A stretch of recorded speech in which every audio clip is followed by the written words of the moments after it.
আহক দেৱঋষি, আজি অতি পুণ্য বলে দেখা পালো আপোনাকে কৈলাশ শিখৰত। কওকচোন দেৱঋষি, জগতৰ কুশল বাতৰি। দেৱী দেৱঋষি, নাই তেনে বিশেষ বাতৰি। কৰ্তব্য পালনৰ হেতু ভূমি ত্ৰিভুৱন আহি পালো কৈলাশ শিখৰ। প্ৰভু প্ৰভু প্ৰভু, সতী প্ৰভু সতী, কিয় তুমি অকাৰণে হলা উপস্থিত? প্ৰভু, অকাৰণে অহাৰ বাবে হ'ল যদি জানভংগ তব, সৰ্বদোষ মাৰ্জনা কৰিব অবলাহতে। উঠা সতী, নকৰা আক্ষেপ সতী। প্ৰভু দুৰ্বল মন মোৰ অতিকৈ চঞ্চল। সেইবাবেই হ'ল আজি ধ্যান ভংগ মোৰ। কোনোবাই যেন মোক কয় কানে কানে, গুচি যাব হতে মোৰ বহু দূৰলৈ। প্ৰভু, নকৰিব অলিপ কল্পনা। চিৰদিন জনমে জনমে মই আপোনাৰে সেউম চৰণ। দিয়ক দিয়ক প্ৰভু এই আশীৰ্বাদ।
দেৱঋষি, আজি অতি পুণ্য বলে দেখা পালো আপোনাকে কৈলাশ শিখৰত।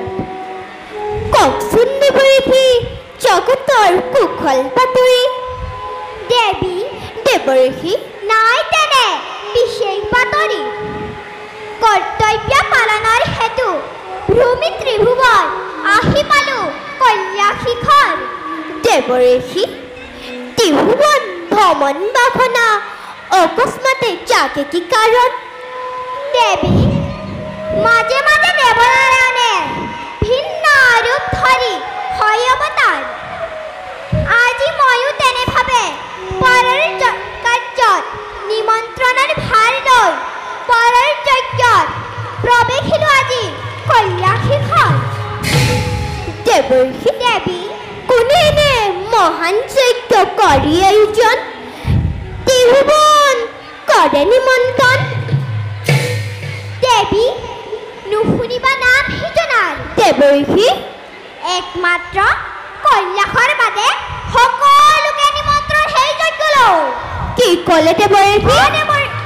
একমাত্ৰ কৈলাশ বাকী? কওকচোন দেৱঋষি, নকৰি সংকোচ। কোন সেই মহান কীৰ্তিবান, কিবা হেতু বঞ্চিত? দেৱী, নাম শুনি নাপাব সন্তোষ, সেইবাবে কোৱা নাই অতপৰে মই। তথাপিতো সুধিছে যেতিয়া কওঁ শুনা। শুনা দেৱী, যজ্ঞকৰ্তা। কওক দেৱঋষি। যজ্ঞকৰ্তা। কওক দেৱঋষি। যজ্ঞকৰ্তা তোমাৰ পিতৃ দক্ষ প্ৰজাপতি। কি হেনে মহান যজ্ঞ আয়োজন কৰিছে মোৰ পিতৃয়ে?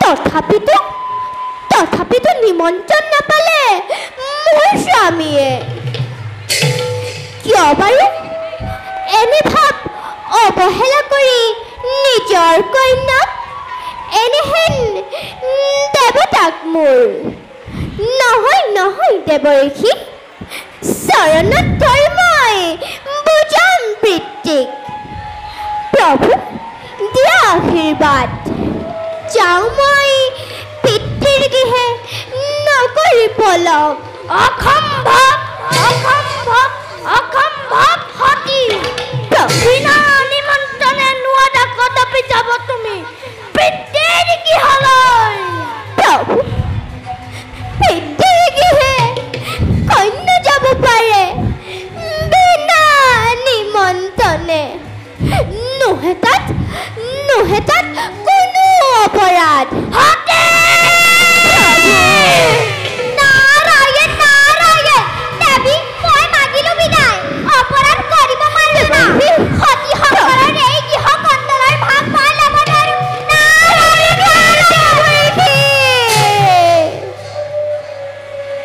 নহবা চঞ্চলা সতী সামান্য কথাত নাই মোৰ কোনো স্পৃহা বিষয় বাখনাত নাই মোৰ কোনো মান অপমান মিছাতেই নকৰা আক্ষেপ কৈলাশ শিখৰ গিৰি মল্লিকাই নালাগে বিচাৰি যাব তুমি ৰাজ অট্টালিকা পথৰ ভিক্ষাৰী এই দৰিদ্ৰৰ শংকৰ যি দিনাই কৰিলা বৰ মাল্য প্ৰদান সেই দিনাৰেই পৰা তুমি জিলিকিছা কৈলাশ শুভ্ৰ শিখৰ আৰু যদি তুমি যোৱা পিতৃৰ গৃহলৈ কোনে বাৰু তোমাক যাচিব সম্ভাষণ শিৱ নিন্দা শুনিবৰ বাবেই যদি ইমান হেঁপাহ পাৰিবা তাত মোৰ অৱশ্যেই নাই অলপ আপত্তি ভুল তুমি নবুজিবা মোক স্বামী নিন্দা শুনি তৃপ্তি লভিবৰ হেতু নাযায় কদাপি হতে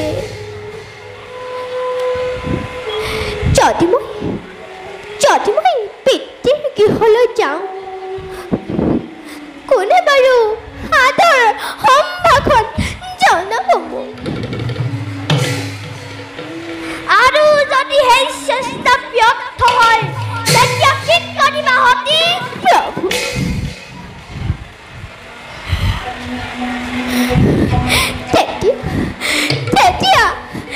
তেতিয়া ধ্বংস হ'ব সমৰিছে শিৱানন্দিকাৰী ধ্বংস হ'ব দক্ষ পৰি চিৰকাললৈ যদি মই স্বামী নিন্দা শুনো পিতৃৰ মুখত সতীয়ে তাত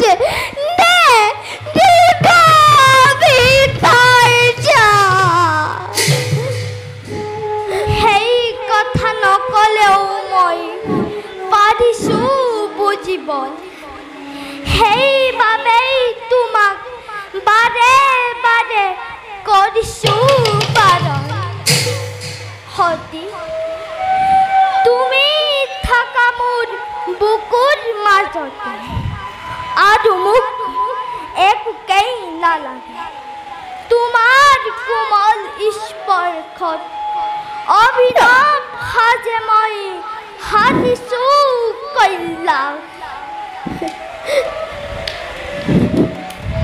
সামান্য সতীৰ বাবে শিৱৰ বিপত্ত কিদৰে দিব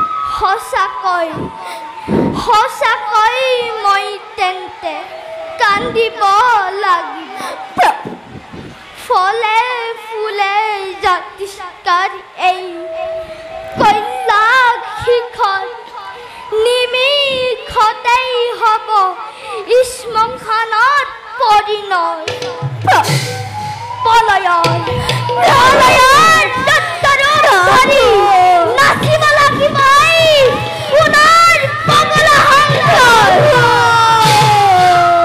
কিন্তু সতী ই যে অতি ভয়ংকৰ নাই নহয় সতী এই আশা কৰা পৰিহাৰ শিৱৰ মূৰ্তি কৰি পৰিহাৰ সতীকেই বুকুত সাৱটি পাতিছোঁ এই পুনৰ সোণৰ সংসাৰ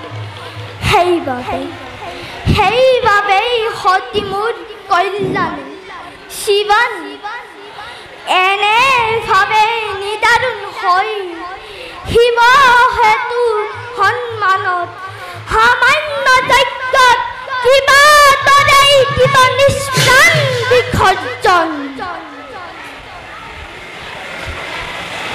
আৰু শুনা সতী এটি প্ৰাণী তোমাৰ প্ৰতি পাপ তাপ মান অপমান এই সকলো দূৰ কৰা আছে একোটি উপায় শুদ্ধ মনে শুদ্ধ চিতে ভজো যদি দেৱ নাৰায়ণ অন্তৰৰ অভয় পদত হ'ব অৱসান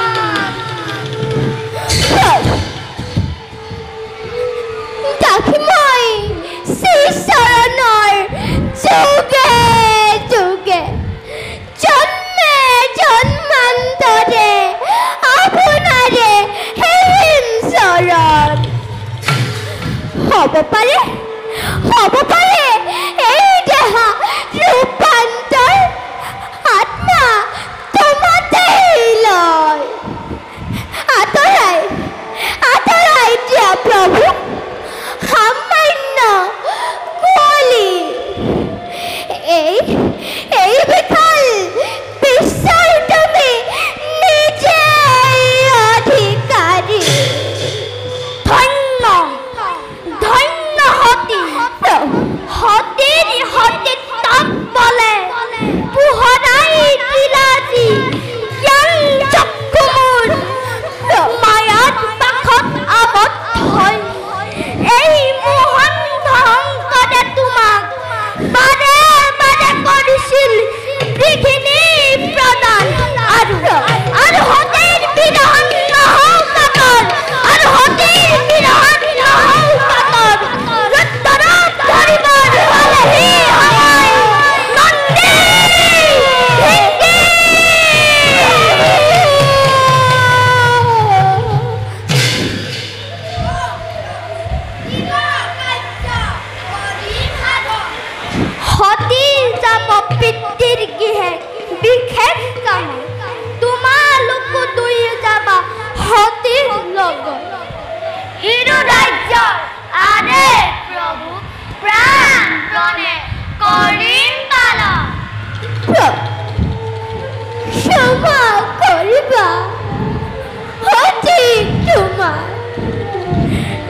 হয়